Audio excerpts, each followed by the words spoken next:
नमस्कार साथियों, मैं सीमा गुप्ता आज आप सभी के बीच एक खुशखबरी लाई हूँ। और वह खुशखबरी है कि प्रदेश की सर्वोच्च संस्था उत्तर प्रदेश शासन में समीक्षा अधिकारी बनने के लिए आप तैयार हो जाइए, क्योंकि आज से आप सभी का क्लास आरंभ हो रहा है कि आप कैसे प्रदेश की सर्वोच्च संस्था उत्तर प्रदेश शासन में समीक्षा अधिकारी पद पर अवश्य ही सफल होंगे। साथियों, मैं इस प्रथम क्लास में आप सभी को सिलेबस बताने वाली हूँ कि आप कैसे समीक्षा अधिकारी परीक्षा में सफल होंगे और अपने सिलेबस का किस प्रकार अध्ययन करेंगे और सिलेबस में क्या क्या टेक्निक है जिसको आप एक अलग रणनीति की तरह देखेंगे, क्योंकि दृष्टि ही आपकी सफलता का आधार है। यदि आप सिलेबस को इजी वे में देखेंगे तो आप सफल होंगे। तो अब शुरू करते हैं समीक्षा अधिकारी परीक्षा में सफलता की रणनीति। तो साथियों, आप देख रहे हैं कि यह है सिलेबस से संबंधित मटेरियल, और इससे संबंधित जो मटेरियल है आपको मैं अपने टेलीग्राम चैनल पर उपलब्ध कराऊंगी, जो कि सीमा गुप्ता यूपी सेक्रेटरीट लखनऊ नाम से है। और इससे संबंधित जो लिंक है वो मैं आपको डिस्क्रिप्शन में उपलब्ध कराऊंगी। आप देख लीजिएगा डिस्क्रिप्शन में कि किस नाम से आपको टेलीग्राम चैनल से ये सारा मटेरियल आपको मिलेगा। क्योंकि समय का अभाव है और आपको निश्चित रूप से सफलता दिलाना है। इस रणनीति के साथ मैं आपको उन सभी महत्वपूर्ण तकनीकों के साथ अध्ययन कराऊंगी समीक्षा अधिकारी का कि आप 100% आप प्रदेश की सर्वोच्च संस्था उत्तर प्रदेश शासन में समीक्षा अधिकारी के पद पर आए। तो सबसे पहले मैं आपको बताऊं, समीक्षा अधिकारी की जो परीक्षा है वह देश के सबसे महत्वपूर्ण पदों में एक माना जाता है। इस परीक्षा को आप कहीं से भी आईएएस पीसीएस से कम नहीं आंकेंगे, क्योंकि समान परिश्रम आपको करना है और समान गर्व गरिमा आपको मिलता है। क्योंकि आप समीक्षा अधिकारी मात्र नहीं रहेंगे, बल्कि आप समीक्षा अधिकारी बनकर प्रदेश की दिशा और दशा को बदलने में आप अपना अहम योगदान देंगे। तो आइए साथी, मैं आपको बताती हूँ कि कैसे आप समीक्षा अधिकारी परीक्षा की तैयारी कर निश्चित सफलता आप प्राप्त कर सकते हैं। तो देखते हैं सिलेबस, प्रारंभिक परीक्षा और मुख्य परीक्षा। जो मुख्य परीक्षा होता है वही आपका फाइनल परीक्षा होता है, ठीक। और प्रारंभिक परीक्षा और मुख्य परीक्षा में आप 2 विषय का ही मात्र अध्ययन करेंगे। अपने दिमाग में आप बैठाइए कि आपको 2 विषय का अध्ययन करना है प्रारंभिक और मुख्य परीक्षा में। पहला होगा सामान्य अध्ययन और दूसरा होगा सामान्य हिंदी। पहला होगा सामान्य अध्ययन और दूसरा होगा सामान्य हिंदी। और जो सामान्य अध्ययन प्रारंभिक परीक्षा में है वो समान रूप से मुख्य परीक्षा में, अर्थात मुख्य परीक्षा के लिए आपको सामान्य अध्ययन की अतिरिक्त मेहनत करने की आवश्यकता नहीं है। बस आपको सामान्य अध्ययन के लिए जो आप परिश्रम प्रारंभिक परीक्षा में किए रहते हैं उसी को पॉलिश करना है। अर्थात आपको इतना मजबूत कर देना है कि आपका एक भी क्वेश्चन गलत न होने पाए। और आप जब तैयारी करेंगे तो यह अपने दिमाग में बैठा लेंगे कि आपको प्रत्येक दशा में टॉप पर ही आना है। जब तक आप अपने दिमाग में ये नहीं बैठाएंगे कि आप अपने बैच के टॉपर होंगे, तब तक आपकी तैयारी पूर्ण नहीं होगी। साथियों, मैं आपको यह तैयारी 110% की कराऊंगी ताकि आप 100% सफल हो और इस 100% सफलता के साथ आपकी वरिष्ठता भी बेहतर हो, ताकि आपका जो प्रमोशन का स्तर हो वो अच्छा हो और आप भी समीक्षा अधिकारी पद से पदोन्नत होके अनुभाग अधिकारी, अनुसचिव, उप सचिव, संयुक्त सचिव, विशेष सचिव आदि पद धारण कर सके। आपको वो मौका मिल सके इस महत्वपूर्ण पद पर कार्य करने का, और यह तभी संभव होगा जब वरिष्ठता में आपका स्थान उच्च होगा। साथियों, जब मैं अपना तैयारी आरंभ की तो मैं बस एक लक्ष्य बनाई थी कि मुझे एक सीट चाहिए और सबसे ऊंचा, और उसका परिणाम था कि मैं अपने बैच में सबसे टॉप पर हूँ। अर्थात मुझे अब कहीं से कोई कॉम्प्रोमाइज़ नहीं करना है। मुझे सभी वह पद मिलेंगे क्योंकि मैं वो परिश्रम की थी। तो मैं चाहती हूँ कि आप भी प्रदेश की सर्वोच्च संस्था में विशेष सचिव का पद को सुशोभित करिए, और यह तभी संभव होगा जब आप वर्तमान में अपने परिश्रम को संपूर्ण आयाम दें। तो मैं आपको फिर बताती हूँ कि आपकी तैयारी मात्र समीक्षाधिकारी पद के लिए नहीं होनी चाहिए, बल्कि विशेष सचिव पद के लिए भी होना चाहिए। इसलिए आपको पूर्णतया मेरे द्वारा बताए गए मार्गदर्शन का पालन करना ही होगा। जो मैं विषय सामग्री आपको उपलब्ध कराऊंगी उसे आपको कंठस्थ करना ही करना है। साथ में जो अध्ययन सामग्री मैं आपको बताऊंगी अध्ययन करने के लिए, उसको आप अनिवार्य रूप से अध्ययन करेंगे। दुनिया का ऐसा कोई कोचिंग नहीं है जो अपने नोट्स के बलबूते आपको पास करवा दे। यदि कोई यह गारंटी लेता है तो यह निश्चित रूप से गलत होता है। जब तक आप आधारभूत पुस्तकों का अध्ययन नहीं करेंगे तब तक आप सफल नहीं होंगे। मार्गदर्शन आपके सफलता में अहम योगदान होता है, लेकिन अध्ययन सामग्री, ऑथेंटिक अध्ययन सामग्री ही आपके सफलता को एक पॉलिश प्रदान करता है। तो साथियों, इस मुहिम में आप मेरा साथ दीजिए, आप अवश्य ही सफल होंगे। जब मैं आपके लिए 110% का परिश्रम पूर्ण करने वाली हूँ, तो क्या आप 100% के परिश्रम करेंगे नहीं? क्या मैं आपके लिए अपने बहुमूल्य समय से आपके लिए समय निकाल रही हूँ, तो क्या अपने लिए आप समय नहीं देंगे? जब तक आप समय नहीं देंगे तब तक आप सफल नहीं होंगे, और जब तक आप सफल नहीं होंगे तब तक देश की दशा और दशा कैसे परिवर्तित होगी। तो आइए अब हम देखते हैं सिलेबस।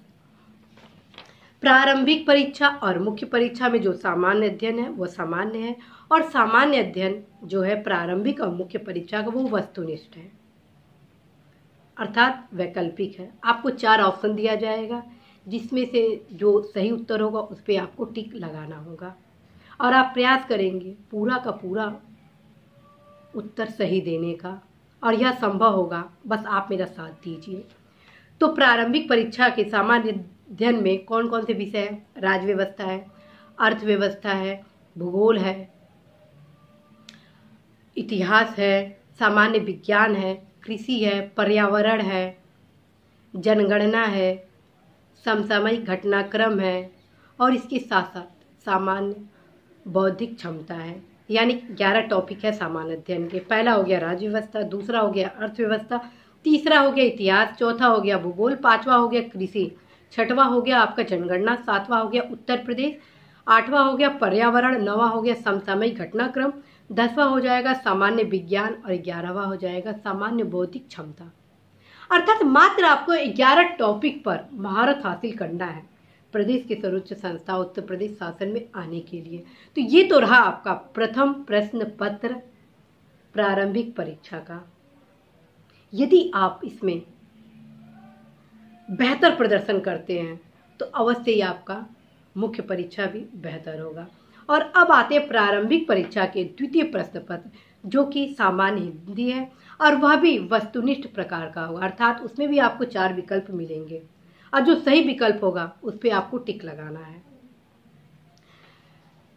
द्वितीय प्रश्न पत्र सामान्य हिंदी में 6 टॉपिक है, और 6 टॉपिक आपको मैं बताती हूँ।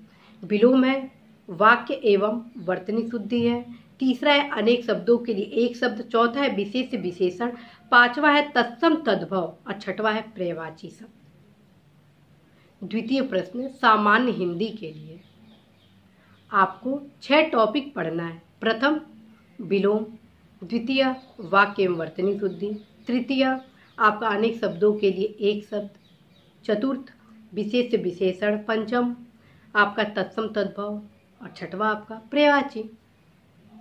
और ख़ास बात है कि ये अगर आप परिश्रम करते हैं प्रारंभिक परीक्षा के सामान्य अध्ययन के लिए, तो ये परिश्रम आपका निष्फल नहीं होगा, क्योंकि मुख्य परीक्षा में भी ये प्रश्न दोबारा पूछे जाएंगे इस टॉपिक से संबंधित। अर्थात आपको अतिरिक्त मेहनत मुख्य परीक्षा के लिए नहीं करना है, बल्कि आपको बस पॉलिश करना है। और इस पॉलिश को आप इतना पॉलिश कर दीजिए कि आप अपने बैच के टॉप पे आए। साथियों, मैं फिर दोहराती हूँ कि आप ही अपने बैच के टॉपर हो यदि आप मेरे द्वारा बताए गए दिशा निर्देश का पूर्णतः पालन किए। और अब आते हैं मुख्य परीक्षा। तो मुख्य परीक्षा के लिए मैं आपको बता चुकी हूँ कि सामान्य अध्ययन जो प्रारंभिक परीक्षा की तैयारी है सेम उसी तरह है, अर्थात 11 टॉपिक है सामान्य अध्ययन में। राज्य व्यवस्था, अर्थव्यवस्था, इतिहास, भूगोल, कृषि, जनगणना, उत्तर प्रदेश, पर्यावरण, समसामयिक घटनाक्रम, सामान्य विज्ञान, सामान्य बौद्धिक क्षमता। यानी कोई अतिरिक्त परिश्रम नहीं करना है। समान जो आप प्रारंभिक परीक्षा में पढ़े रहेंगे वही आपको मुख्य परीक्षा में करना है। प्रारंभिक परीक्षा के समान ही मुख्य परीक्षा में प्रश्न पत्र वस्तुनिष्ठ होंगे, अर्थात इसमें भी आपको हर प्रश्न के 4 विकल्प दिए जाएंगे और जो सही उत्तर होगा उस पर आपको टिक लगाना है। अब मुझे पूरा भरोसा है कि आप में क्षमता है सभी प्रश्नों का सही उत्तर देने का। यानी आपको मुख्य परीक्षा में अतिरिक्त परिश्रम करने की आवश्यकता नहीं है। बस आप प्रारंभिक परीक्षा को इतनी मजबूती प्रदान कर दीजिए कि मुख्य परीक्षा में आपको सामान्य अध्ययन के लिए बस पॉलिश करना हो। और अब आते हैं मुख्य परीक्षा के सामान्य हिंदी विषय पर। तो सबसे पहले मैं आपको बताऊं कि आप जो प्रारंभिक परीक्षा में सामान्य हिंदी के लिए तैयारी किए रहते हैं, विलोम, वाक्य वर्तनी शुद्धि, विशेष विशेषण, तद्भव तत्सम, ये समान रूप से आपके मुख्य परीक्षा में पुनः वस्तुनिष्ठ पूछा जाना है, जिसको आप 100% सही ही करेंगे। और इसके अतिरिक्त आपको हिंदी के लिए क्या तैयारी करनी है अब वो मैं आपको बताती हूँ। सबसे पहले आपको सामान्य हिंदी के लिए दिए हुए गद्यांश का शीर्षक, सारांश एवं रेखांकित अंश की तैयारी करनी है। और ये तो आप बस अभ्यास करेंगे तो वो कंप्लीट हो जाएगा। इससे संबंधित मैं आपको विषय सामग्री बताऊंगी और करवाऊंगी भी कि आप कैसे ये करें कि आप सफल हो। दूसरा, सरकारी पत्र का सारणी रूप में सार लेखन। सरकारी पत्र का सारणी रूप में सार लेखन जब आपका मुख्य परीक्षा होगा उस दौरान मैं आपको सेम प्रारूप आपको उपलब्ध कराऊंगी, प्लस बताऊंगी कि ये कैसे करना है ताकि आप कहीं से भी असफल ना हो, अब पूर्णतया नंबर 100 में 100% पाए। तीसरा हो गया आपका पत्राचार। पत्राचार में शासकीय, अर्धशासकीय, कार्यालय आदेश, ज्ञाप, परिपत्र, विज्ञप्ति, टिप्पणी एवं प्रतिवेदन और अनुस्मारक पूछा जाएगा। कौन कौन सा? शासकीय, अर्धशासकीय, कार्यालय आदेश, ज्ञाप, परिपत्र, विज्ञप्ति, टिप्पणी एवं प्रतिवेदन और अनुस्मारक। इससे संबंधित जो पत्र है मैं आपको टोटल उपलब्ध कराऊंगी कि कैसे आपको लिखना है ताकि एक भी नंबर आपका कम ना हो। और आपको मैं ऐसा प्रारूप दूंगी जो 100% ऑथेंटिक है, क्योंकि वह प्रारूप होगा प्रदेश की सर्वोच्च संस्था उत्तर प्रदेश शासन में उपयोग करने वाले पत्राचार के प्रारूप, जो कहीं से कोई कमी नहीं होता है, क्योंकि उसकी जांच समीक्षा अधिकारी से लेके अपर मुख्य सचिव आदि स्तर के अधिकारी लोग करते हैं, तो वो कैसे कमी रहेगी। अर्थात आपको पत्राचार में 100 में 100% नंबर मिलेगा। और अब जानते हैं सामान्य हिंदी का अगला टॉपिक। अगला टॉपिक है परिभाषिक शब्दावली। अगला टॉपिक है परिभाषिक शब्दावली। इससे संबंधित मैं आपको सामग्री बताऊंगी। और फिर आ गया मुहावरे और लोकोक्तियाँ, जो मैं आपको सामग्री भी उपलब्ध कराऊंगी और प्लस कुछ अध्ययन सामग्री बताऊंगी कि आपको कहाँ कहाँ से पढ़ना है, उसको साथ में आपको पढ़ना होगा। मेरे साथ आपको भी परिश्रम करना है। यदि आपको सफल होना है तो आपको मेरे साथ परिश्रम करना होगा। यदि मैं आपके लिए परिश्रम कर रही हूँ तो आपको भी परिश्रम करना ही होगा, क्योंकि आपको सफल होकर प्रदेश की सर्वोच्च संस्था उत्तर प्रदेश शासन में आना है। और छठवां जो टॉपिक है वो सामान्य ज्ञान है। सामान्य ज्ञान नहीं, कंप्यूटर ज्ञान है। जो छठवां टॉपिक है वह है कंप्यूटर ज्ञान। और कंप्यूटर ज्ञान से संबंधित मैं आपको विषय सामग्री से संबंधित क्लास भी लूंगी और प्लस बताऊंगी कि आपको कहाँ से अध्ययन करना है ताकि आप 100% सफल हो। साथियों, और जो बचा वो क्या बचा? मुख्य परीक्षा में निबंध। और निबंध के लिए तैयारी आपको आज से ही शुरू करनी होगी, क्योंकि आज से बेहतर कोई पल होता नहीं है। आप यदि प्रेजेंट में तैयारी करें तो आपका फ्यूचर बहुत शानदार होता है। और कहा जाता है कि निबंध तभी आपका बेहतर होगा जब आप निरंतर अभ्यास करें। समीक्षा अधिकारी में एक पेपर निबंध से संबंधित है मुख्य परीक्षा में, जिसमें आपको 3 निबंध लिखना होगा। एक रहेगा राष्ट्रीय अंतर्राष्ट्रीय विषय से संबंधित, दूसरा होगा प्राकृतिक आपदा से संबंधित, तीसरा होगा कल्याणकारी योजनाओं, राष्ट्रीय कल्याणकारी योजनाओं आदि से संबंधित। यानी 3 आपको निबंध लिखना है, जिसकी शब्द सीमा 600 शब्द है। ध्यान रखिए, शब्द सीमा का आप विशेष तौर पर ध्यान देंगे। 50 शब्द ऊपर नीचे हो सकते हैं, लेकिन ज़्यादा शब्द का आप क्रॉस ना करें, इससे कहीं ना कहीं नेगेटिव इफेक्ट होगा। और निबंध कैसे लिखना है इसके बारे में मैं आपको बताती रहूँगी। मैं सप्ताह में एक दिन निबंध से संबंधित मैं आपका क्लास लूँगी और आप उस पर अवश्य ही निबंध लिखेंगे। साथियों, आपको सप्ताह में एक निबंध अवश्य ही लिखना है। ये अभी से आप अपने आप से वादा करिए, क्योंकि आप मुझसे तो वादा कर देंगे और यदि खुद से वादा नहीं किए तो आप सफल नहीं हो पाएंगे, क्योंकि परिश्रम आपको करना है और सफल होकर आपको आना है। मैं आपको मार्गदर्शन प्रदान करूंगी कि आप कैसे प्रदेश की सर्वोच्च संस्था उत्तर प्रदेश शासन में समीक्षा अधिकारी पद पर आएंगे। ध्यान रखिए साथी कि यदि आप परिश्रम करेंगे तो अवश्य ही आप सफल होंगे।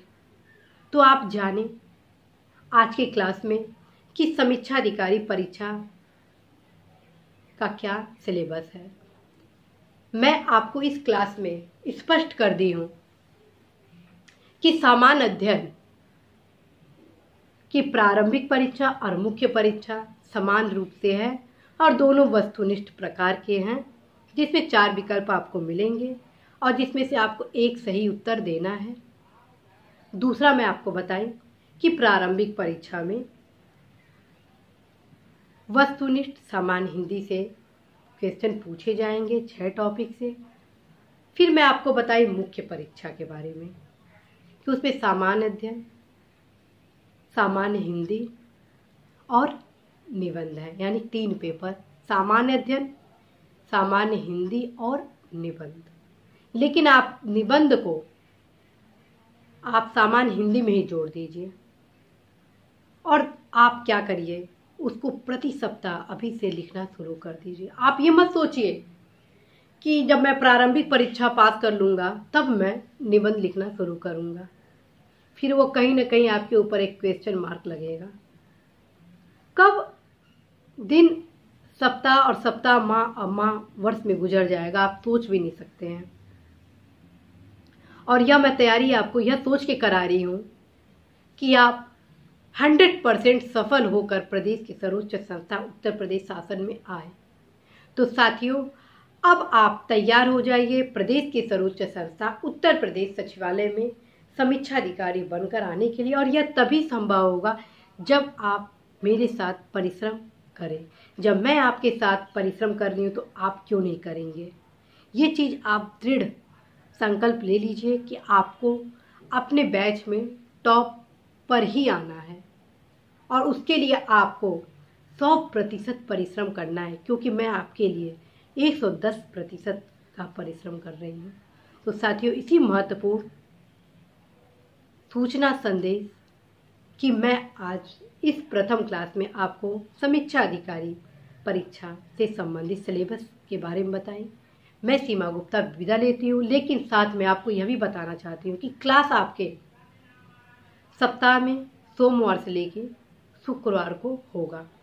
या तो मैं सुबह क्लास ले लूँगी और या तो शाम को लूँगी, और यह क्लास बिल्कुल निःशुल्क होगा। किसी भी प्रकार का शुल्क देय नहीं है, क्योंकि यह बस आपके विकास के लिए, आपकी उन्नति के लिए लिया जा रहा है, ताकि आपका सपना पूरा हो, आपके चेहरे पर मुस्कान आए, आप सबल हो, आप ऊर्जावान हो और आप अपने गर्व गरिमा के साथ न सिर्फ अपना विकास सुनिश्चित करें बल्कि प्रदेश की भी दिशा और दशा को बदले।